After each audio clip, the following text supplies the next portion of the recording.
खड़ा होऊंगा। लेकिन पाकिस्तानी क्या करते हो, तो पाकिस्तानी वाले तो आपको बयान देके कभी कभी मजबूत बनाते हैं। तो पाकिस्तानी क्या करते हैं, तो करने दीजिए पाकिस्तान को दलाली, आपको क्यों तो फिर पाकिस्तान के साथ ये अमेरिका वाला ये खेल रहा है खेला, ये कोई चिंता की बात नहीं है क्या लोग जी?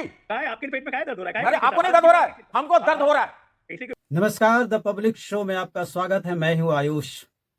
सबसे पहले ये डिबेट देखते हैं। ऑलराइट, सतीश के सिंह साहब, जल्दी से ओपनिंग रिमार्क्स। मेरा तो यही कहना है कि अगर आतंकवादी इन चीफ दुनिया भर का मीडिएटर या फैसिलिटेटर इन चीफ बना दिया जाए तो इसके असर को हमें भारत में समझना चाहिए कि अभी उधर तो वो फैसिलिटेटर का काम करेगा और उसके जरिए जो है आपके यहाँ वो बम बरसाएगा।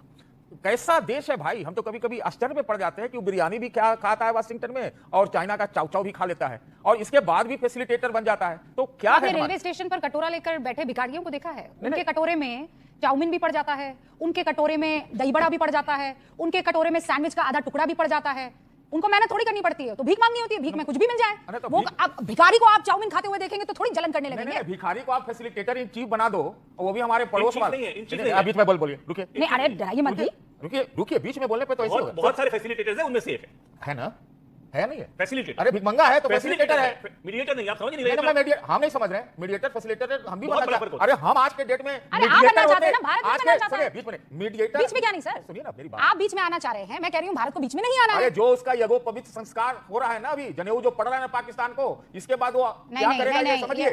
इसलिए अष्टमी के मौके पर आप जनेऊ पहना रहे पाकिस्तान को। अरे भाई वही तो हो रहा है ना, उसमें वो सनातनी संस्कार नहीं है कि उसको जनेऊ पहना दे। तो ये जो हम उसके लिए सनातनी संस्कार चाहिए होते हैं। अमेरिका वालों के साथ हलाली में है, अभी तो पाकिस्तान को हलाल करने का टाइम है। नहीं, क्या हलाली मतलब, मैं समझी नहीं। क्या अरे हमारे मित्र है ना वो उसको बनाता है पाकिस्तान को फैसिलिटेट उसके द्वारा। जेरेड कुशनर, जेडी वांस, ऐसे नाम तो हमारे यहाँ पहले सुनाई पड़ते थे। ये आप समझिए ना कि क्या हो रहा है, ये एक बहुत बड़े चिंता का विषय है। नहीं तो आप क्या चाह रहे हैं? समझ लीजिए। नहीं, आप क्या चाह रहे हैं? हम ये चाहते हैं कि जैसे अभी ईरान हमको अपना दोस्त बता रहा है ना नया, पहले तो 4-5 रोज नहीं बताया क्योंकि उस समय तक हमने कंडोलेंस वाला रजिस्टर नहीं साइन किया था। अब जैसे दोस्त बता रहा है, मेरा मन कहता है एक कि जो अभी रूस कर रहा है भारत को वही नीति अपनानी चाहिए। अभी अमेरिका वालों से हमको थोड़ा सा दूर रहना चाहिए। अच्छा, मारो का खोपड़ी तोड़ साले का, मार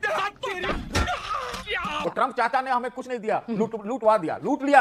वो कहता है युद्ध भी रुकवा देता है। पाकिस्तान कहता है कि जी हमने युद्ध रुकी, उसने हमें भारत को कहा युद्ध भी रुक जाता है, फैसिलिटेटर भी हो जाता है, बम भी मारता है, टेररिस्ट भी एक्टिविटी भी करता है और मुज़ाकरात भी करवाता है। अच्छा, सतीश काकू and all, don't insult any human being, even नास्तिक and beggar are also human being. Rubika ji, आप इस तरीके से उनका जो है बेइज्जती मत कीजिए। एक साहब ये लिख रहे हैं, मतलब क्या भारत में क्या प्यारी चीज है। हाँ डॉक्टर आलोक।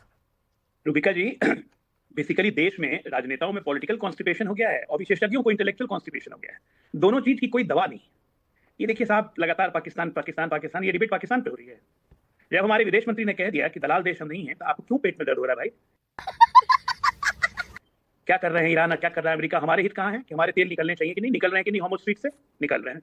और ईरान हमें मित्र देश भी कह रहा है। खामनेई चाचा कहाँ गए? बड़ा रजिस्टर साइन करने का मन कर रहा था आपको 3-4 दिन में। सतीश जी, व्यर्थ की बातों पे समय व्यर्थ करके ना देश का समय खराब करना चाहिए, ना अपना समय खराब करना चाहिए। आज की तारीख में भारत का हित सर्वाधिक महत्वपूर्ण है। हमारा हित यह है कि हमें निर्बाध सप्लाई मिलती रहे और एक वैश्विक मित्र होने के नाते हमारा ये फर्ज बनता है कि हम हर वो प्रयास करें जिससे इजराइल, अमेरिका और ईरान के युद्ध थम सके, जिसके लिए हमारे प्रधानमंत्री जी लगे हुए हैं। वैश्विक स्तर पे हर देश से बात कर रहे हैं, सब कुछ बात कर रहे हैं। बात जब इतनी पाकिस्तान की हो रही है, आपको पाकिस्तान से इतनी नफरत है सतीश जी, तो जरा ये भी बताइए कि अगर पाकिस्तान हमारे देश के किसी नेता का गुणगान करे यूएन में जाके, उस देश के तो हमारे उस देश के नेता को आप क्या कहेंगे? बहुत बड़ा नेता है या गद्दार है? हमारे किसी देश के नेता को पाकिस्तान कोट करके हमारे देश की छवि खराब करे तो हमारे उस देश के नेता को आप क्या कहेंगे? सतीश जी, इंटेलेक्चुअल है आप, खुल के बोलिए, डरिएगा मत। वैसे नेता को आप क्या कहेंगे? क्या वो नेतागिरी के लायक है या बिल्कुल नहीं है? क्या ऐसे ऐसे नेता देश के धब्बे हैं कि नहीं है? ये सब भी बोलना पड़ेगा ना, नहीं तो फिर इंटेलेक्चुअल कॉन्स्टिपेशन की बात आएगी कि सेलेक्टिव आप उबाचते हैं, बाकी इंटेलेक्चुअली कॉन्स्टिपेट हो जाते हैं। तो ये सब चीजें सोच के बोला कीजिए। आज ये देश जिस मुहाने पे खड़ा है, अभी रुक जाइए, खत्म कर लो, अभी रुक जाइए, खत्म कर लो तो फिर जवाब दीजिए।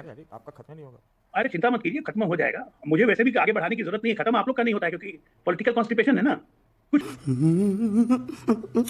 नहीं तो कुछ, कुछ नहीं तो कुछ। प्रधानमंत्री बोलते क्यों नहीं है? प्रधानमंत्री बोलते हैं तो सदन से गायब। ऑल पार्टी मीटिंग क्यों नहीं बुलाते हैं? डिक्टेटोरियल एटीट्यूड है। जब ऑल पार्टी मीटिंग होती है तो जाना नहीं है साहब को।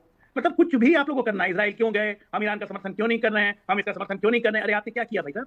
और आज जो रूबिका जी जब अपने एडिटोरियल में बोल रही थी कि 1981 से पाकिस्तान ईरान का एक अनऑथराइज्ड एजेंट बन के न्यूयॉर्क में बैठा हुआ है, ईरान की एम्बेसी चला रहा है, तो उसमें कौन सी गलत बात है? ये सच्चाई है। बैक चैनल डिप्लोमेसी से ये अमेरिका को भी सूट करता है। नहीं, लेकिन अगर मैं वो वेइंग स्केल जो होता है ना, उसमें अगर दो पलड़े आप देखें, एक जहां भारत जिस स्थिति में इस वक्त है, तेल, डीजल, गैस, इनकी खपत, इसका मैनेजमेंट, मैं फिर कह रही हूँ, मुनाफाखोरी और ये जो बदमाश बीच में चल रहे हैं, उनके खिलाफ सख्त कार्रवाई होनी चाहिए। वो नहीं हो रही है अब तक। मैं इस बात को लेकर परेशान हूं, लेकिन बावजूद उसके हम जिस तरीके से सिचुएशन को डील कर रहे हैं, आप उस पलड़े को भारी मानेंगे या फिर पाकिस्तान में अभी मैंने पूरी लिस्ट गिना दी क्या क्या हो रहा है, और वो वहां पे फैसिलिटेटर बन रहा है। ये ऐसे फैसिलिटेटर पर तो थू होना चाहिए कि अपनी जनता वहां त्राहिमाम कर रही है, रो रही है सतीश के सिंह साहब, और आप कह रहे हैं देखिए पाकिस्तान। अरे मैं यही इसीलिए तो चिंतित हूं कि इतने दिन से पाकिस्तानी रो रहे हैं, भिखारी बन गए, सबसे अलग थलग हो गए, आतंकवादी इन चीफ हो गए, फिर भी ऐसा कौन सा जादू कर देता है भाई? तो बताया तो सही, आपको क्यों समझ में नहीं आ रहा? मैं आपसे बात कर रहा हूं, पहले आलोक जी का जवाब तो दे दूं। दीजिए। दरअसल मैं आपको बताऊं कि ये पॉलिटिकल कॉन्स्टिपेशन जो है ये भाजपा को है कि उनको एक मुर्गी चाहिए जिसके ऊपर देश के भीतर तोप छोड़ते रहे। अरे तोप छोड़ने की जरूरत पाकिस्तान के ऊपर है। ट्रंप से निपटवा दो ना इस बार पाकिस्तान को। आप ही तो कहते थे पीओके ले आएंगे, लेकिन जब लड़ाई हुई तो 3.5 दिन में वापस आ गए। अपना पिट्ठू कौन निपटवाता है मुझे ये बताइए? पाकिस्तान के पास एक पिट्ठू है, वो ऐसा बेवकूफ तो है नहीं कि अपने पिट्ठू को निपटवा देगा। आपको ये बात समझ में नहीं आ रही? जवाब दे दे। हाँ। पाकिस्तान जो चीयर लीडर हमारे नेता का एक बनता है, उस पर भी जवाब दीजिए ना। उस पर इंटेलेक्चुअल कॉन्स्टिपेशन क्यों दिखा रहे? नहीं, अगर जो नेता है, देश के विपक्षी नेता अगर पाकिस्तान का गुण गाते हैं तो मैं तोप लेके उनके खिलाफ खड़ा होऊंगा, लेकिन वो पाकिस्तानी क्या करते हो तो पाकिस्तानी वाले तो आपको बयान देके कभी कभी मजबूत बनाते हैं। तो पाकिस्तानी क्या करते हैं? तो करने दीजिए पाकिस्तान को दलाली। आपको क्यों फिर पाकिस्तान के साथ ये अमेरिका वाला ये खेल रहा है खेला, ये कोई चिंता की बात नहीं है क्या आलोक जी? आपके पेट में क्या दर्द हो रहा है? अरे आपको नहीं दर्द हो रहा है, हमको दर्द हो रहा है, इसी के हमको डिसेंट्री हो रहा है। बोल रहा हूं कि आप आपको सोच लीजिए, constipation हो गया। इसके डर से हमें आपको डिसेंट्री हो रहा इंटेलेक्चुअल है। कॉन्स्टिपेशन हो चुका है, इसलिए दर्द हो रहा नहीं, है। हम डिसेंट्री पे भैया, जा रहे हैं, आप बता रहे हैं। एक सेकंड हम लोग- पाकिस्तानियों को तो ये अरे नहीं रुकिए मिला। सतीश जी, मतलब माना कि आप मेरे सीनियर हैं, बहुत बुजुर्ग हैं, पर ऐसा थोड़ी है कि घर के इश्यूज जो है आप यहाँ ऑन स्क्रीन डिस्कस करने लग जाएंगे। यहाँ इतने बड़े बड़े डिस्कशंस होने हैं और आप यहाँ पर इस तरीके की बातें कर रहे हैं। वहाँ पे तहसीन पूनावाला भी बैठे हुए हैं। तहसीन, बहुत से लोग लिख रहे हैं कि ना हमें ईरान पर भरोसा करना चाहिए, ना हमें अमेरिका पर भरोसा करना चाहिए, और पाकिस्तान के आईने में तो अब हिंदुस्तान को अपने आप को देखने की जरूरत ही नहीं है। विपक्ष इसको समझ ले तो बहुत अच्छा, नहीं तो देश सही हाथों में। मुझे उम्मीद है कि डिबेट आपको बहुत अच्छा लगा होगा, तो प्लीज चैनल को लाइक करें, शेयर करें, सब्सक्राइब करें। धन्यवाद। जय हिंद।